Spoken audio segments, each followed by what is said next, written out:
अब मैं आपको मकर, कुंभ और मीन राशि का हाल बताऊं और उसके बाद 2-3 बहुत महत्वपूर्ण उपाय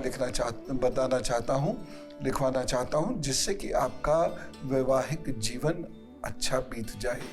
मकर राशि की बात करते हैं। मकर राशि के लोगों को इस दिन गलत निर्णय से नुकसान होता हुआ दिखाई दे रहा है। मकर राशि के लोगों को इस दिन बहुत सोच समझ के चलना होगा, नहीं तो कुछ वो गंवा सकते हैं। पेट का बहुत ज़्यादा ख्याल रखिएगा, हृदय का ख्याल रखिएगा और उसके साथ साथ आप अपनी कीमती चीज़ें, पैसे आदि को भी बचा के रखिएगा। सरसों के तेल का दान करें, अपने काम पर जुट जाएं, प्रभु जी सब ठीक करेंगे। कुंभ राशि की बात करते हैं। कुंभ राशि के लोगों के पार्टनर्स में, बॉसेस में, जिनसे विवाह होने वाला है या विवाह हो चुका है, वहाँ पर दिक्कतें आती दिखाई दे रही हैं। इसलिए कुंभ राशि के लोगों को इस दिन बहुत शांति से अपना कार्य करना होगा। उपाय क्या करना होगा? कुंभ राशि के लोगों को इस दिन मीठी रोटी बनाकर उसे पक्षियों को डालनी होगी, जल भी वहाँ रख दीजिएगा। आपका दिन इससे शुभ होगा, बेहतर होगा, आप अच्छा कार्य कर पाएंगे। मीन राशि की बात करते हैं। बुरा होते होते बेहतर हो जाएगा, इसलिए धैर्य बना के रखिएगा। एकदम बहुत अच्छा नहीं रहेगा। स्वास्थ्य का भी आपको बहुत ज़्यादा ध्यान रखने की आवश्यकता है, तब कहीं जाकर आपकी चीज़ें ठीक होनी शुरू होंगी। इस दिन कागज़ का दान ज़रूर कर दीजिएगा, यानी कॉपी हो गई, नोटबुक हो गई, इस प्रकार से किसी चीज़ का दान किसी ज़रूरतमंद व्यक्ति को ज़रूर कर दीजिएगा अथवा किसी को उपहार में दे दीजिएगा। प्रभु जी आपका लाभ अवश्य करेंगे। और फिर भी आप देखते हैं परेशानी बहुत बढ़ रही है, तो ओम नारायण नमो नमः का जप करें और अपने काम पर जुट जाए। परेशानी निश्चित रूप से कम हो जाएगी, खत्म भी हो सकती है। गौरव जी से बात करते हैं, दिल्ली से हमारे साथ हैं जी। राम राम। राम राम गुरुजी। गुरुजी मैं गौरव बोल रहा हूँ और बहुत ही ज्यादा टेंशन चल रही है इस समय। तो मैं आपको यानी लगातार इसलिए मेल ही करे जा रहा था और कुछ समझ ही नहीं आया अभी। डेट, टाइम और प्लेस बता दीजिए। हाँ जी, 25 अगस्त 1989।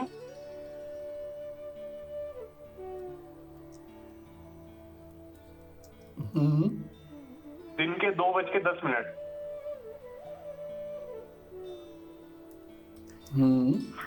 और बर्थ प्लेस है न्यू दिल्ली। ये टेंशन आपकी अभी थोड़े समय रहेगी। मार्च 2023 से ये टेंशन खत्म होनी शुरू हो जाएगी, उसके बाद से जीवन बेहतर होगा। दूसरी चीज़ ये है कि रिश्तों को लेकर इस वक्त बहुत सावधान रहना होगा।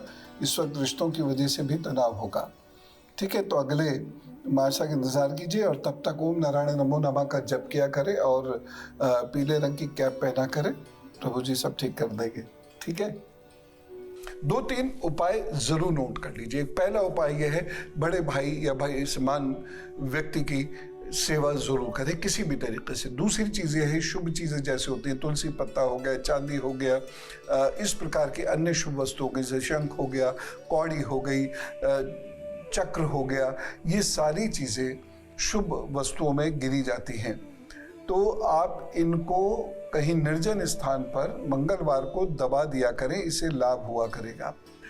घर गृहस्थी में बहुत सारी प्रॉब्लम्स हैं और एक दूसरे पर विश्वास कम होता चला जा रहा है, तो सुरमय को दबा दिया करें निर्जन स्थान पर जाकर। दोनों जन दबाएंगे तो असर बहुत जल्द और ज़्यादा पड़ेगा, नहीं तो आप अपने स्वयं से भी दबा देंगे तो अच्छा रहेगा। आपके घर में सुख शांति आना शुरू हो जाएगी। और एक उपाय मैं ज़रूर बताना चाहता हूँ कि तांबे का छल्ला यदि आप अनामिका में पहनते हैं जो बीच में से खुला हुआ हो, तो उससे बहुत सारी परेशानियों का समाधान होना शुरू हो जाता है। फल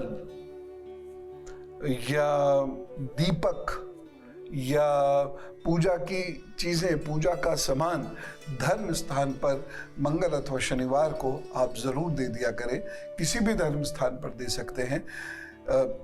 चांदी का अगर दीपक है या इस प्रकार की चीज़ें हैं तो धर्म स्थान पर देने पर और प्रभु से वहीं बैठकर प्रार्थना करने पर आपकी जो परेशानियां हैं वो धीरे धीरे खत्म हो जाएंगी।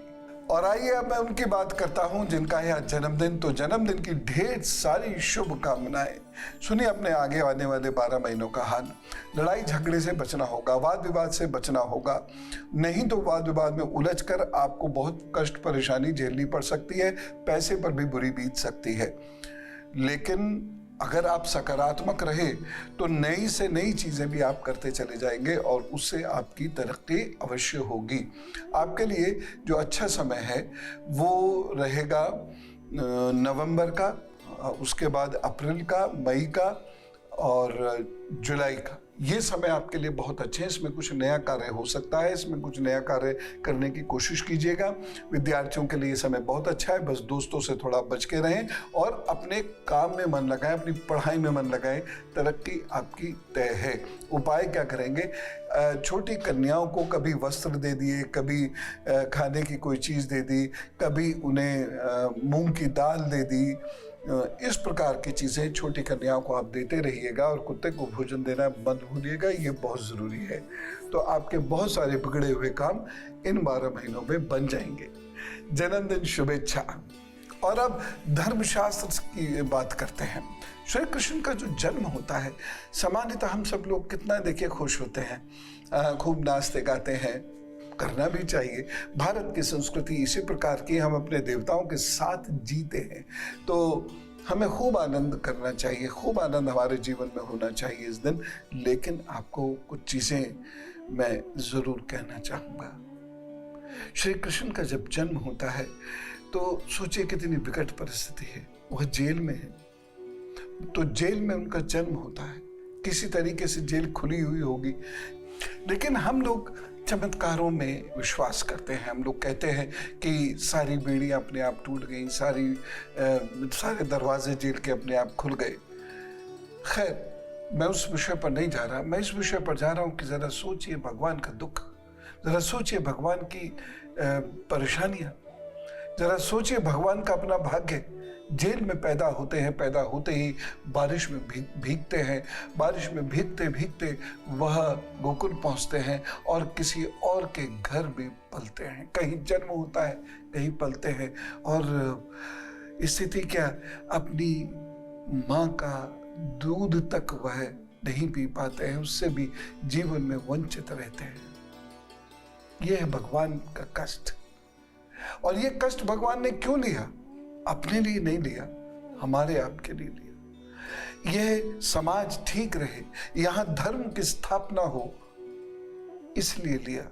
सब लोग सुखी हो, असुरों से मुक्ति हो, इसलिए लिया।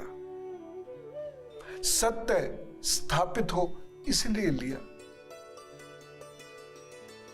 हम भगवान का यह दुख भी कभी महसूस करें तो कितना अच्छा होगा। हम हमेशा उन्हें सजा धजा कर और मंदिरों में बंद कर देते हैं। काश कि हम भगवान के पास बैठ के भगवान के उस दुख को समझने की कोशिश करें कि उन्होंने जन्म लिया क्यों, उन्होंने अवतार लिया क्यों, ये समझने की कोशिश करें। कोई भी व्यक्ति धरती पर निरुद्देश्य नहीं आता और भगवान तो कभी भी निरुद्देश्य नहीं आएंगे। इसीलिए इतनी कठिन परिस्थितियों में उनका जन्म होता है और हम बहुत खुशियां मनाते हैं कि धर्म की स्थापना होगी। लेकिन सोचिए उस बालक का जो जन्म लेते ही अपने माँ से बिछड़ता है, पिता से बिछड़ता है, कष्ट उठाता है, कहीं और पलता है और उसमें भी सदा दुख, खतरे उस बालक के पीछे पड़े रहते हैं। लोग मारने को द्रुत रहते हैं।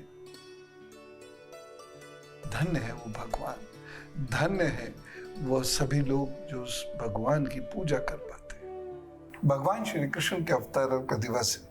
वो भगवान जो हमें धर्म सिखाते हैं, वो भगवान जो हमें नाना प्रकार की विद्याएं सिखाते हैं, वो भगवान जो हमारे मनोबल के स्वामी हैं, हमारा मनोबल बढ़ाते हैं, वो भगवान जो हमारे साथ हर मुसीबत में खड़े नजर आते हैं, उन भगवान का आज आपको पूजन करना है। कैसे पूजन होगा? नाना प्रकार के व्यंजन बनाइए जिसमें पंजीरी अवश्य हो, आटे का कोई मिश्रण अवश्य हो, जिसे कसार भी बोलते हैं। गोले की कोई ना कोई गोले का व्यंजन अवश्य होना चाहिए। और उसके साथ साथ जल, दूध और पंचामृत ये अवश्य बना के रख लीजिएगा। भगवान का सेवन करने के लिए, भगवान के स्नान के लिए ये बेहद आवश्यक है। उसके साथ साथ ऋतुफल अवश्य हो, पंचमेवा अवश्य होनी चाहिए। जल से स्नान कराइए, फिर गौधरत से स्नान कराइए, फिर पंचामृत से स्नान कराइए, पुनः जल से स्नान कराइए, भगवान को वस्त्र पहनाइए और उसके बाद 6 भाग निकाल के रखिए। 5 भाग मनुष्यों में बांटने हैं जिनको ज़रूरत है, जो निर्धन है, और साथ ही साथ 1 भाग गौ माता के लिए ज़रूर निकाल के रखिए। जो भी व्यंजन आपके घर में बने, खीर अवश्य बने, पूरी अवश्य बने, सब्जी जो भी आपको पसंद हो, जो कि आप भगवान को खिलाना चाहते हो, वह सब बनाइएगा और ये सारे भाग बांटिएगा ज़रूर, तभी उसका स्वयं खाने का आनंद है। तो पहले भोग भगवान को, फिर 5 भोग सुदामा के, और फिर 1 भोग गौ माता का, और फिर आप स्वयं उस प्रसाद को खाइएगा। इस प्रकार से भगवान का जन्मदिन बहुत उत्साह के साथ मनाइए। इस बार मैं आपको 2 मंत्र बता रहा हूँ। हरे राम राम राम हरे हरे, हरे कृष्ण कृष्ण कृष्ण हरे हरे। इसका कीर्तन कीजिए, आधा घंटा कम से कम इसका कीर्तन कीजिए, और ओम क्रम कृष्णाय नमः का जप अवश्य कीजिए, कम से कम 1 माला। प्रभु को प्रणाम कीजिए और उनसे प्रार्थना कीजिए वो आपके जीवन में सदा रहे। हे नाथ, मैं तुमको भूलूं नहीं, तुम भी मेरा साथ छोड़ न देना। और अब बात करते हैं गुरु मंत्र की। गुरु मंत्र में हम लोग बात करेंगे जामुन की। जामुन गणेश जी को बहुत प्रिय है। वो श्लोक भी आपने सुना होगा, भूत गणादि सेवितम कपित्थम जम्बुफल चारु भक्षणम उमासुत शोक विनाश कारकम नमामि विघ्नेश्वर पाद पंकजम। गणेश जी को जामुन उसके औषधीय गुणों के कारण बहुत प्रिय है।